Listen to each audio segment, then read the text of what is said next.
Good morning.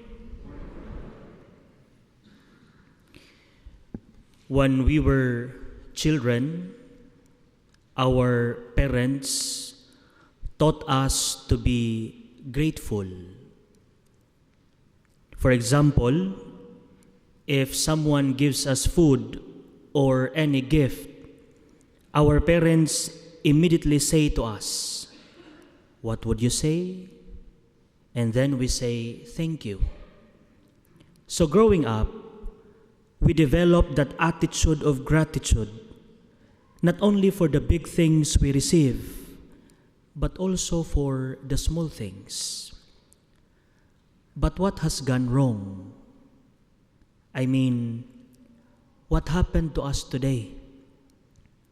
Why do so many of us lose our sense of gratitude? When we were children, we were very quick to say thank you. Now that we are older, it seems that we have become ungrateful. We tend to complain a lot. We have become dissatisfied with the things that we have received, as well as with the things we should wholeheartedly enjoy. In the Philippines, where I come from, we don't celebrate Thanksgiving. I only tried celebrating Thanksgiving when I came here 2 years ago. And I think this celebration is important and necessary because we have so many things to be thankful for. Our life here is so much better than those living in poor countries. I mean, we live in America. We live in a first world country which gives us so many opportunities. If you go to other countries like Africa, some parts of the Middle East and Asia, you will see a lot of people in poverty. Many people are unable to eat 3 times a day. Many children do not go to school because they simply do not have the means to do so. Parents have to sacrifice by not eating just so their children may eat. People are poor not by choice, but rather because that is the condition of the country they live in. They have fewer opportunities and fewer means to make a living than what we have here. And yet, after all the blessings provided for us to enjoy, we remain unsatisfied and searching. We feel as if something is missing. We still complain. This act of ingratitude is very well reflected in our gospel today. Do you wonder why the 9 other lepers did not return to thank Jesus? What do you think could be the reason? The answer is quite simple. It is because of their ingratitude that they did not appreciate the blessings they have received from Jesus. And this happened because they were probably complaining about the way Jesus had healed them. Perhaps they were telling themselves, "Why didn't Jesus heal us right away? Why do we still have to show ourselves to the priest? There's too much hassle here."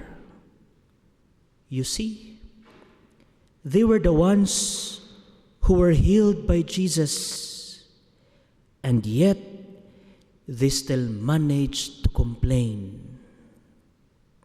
How ungrateful they are. And because of that, they failed to recognize and appreciate the healing they received. Instead of having an abundance of gratitude, their focus was on complaints.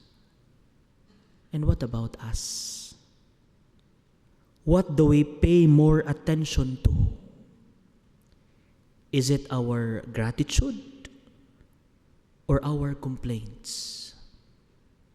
Yesterday, a woman came to see me for spiritual direction. And to be honest, I was so amazed by her optimism. She was so positive, so full of gratitude to God, that even her illness could not stop her from being grateful. And this is what St. Paul talks about in his letter to the Thessalonians. He says, "It is God's will that we give thanks in all circumstances." I repeat, in all circumstances.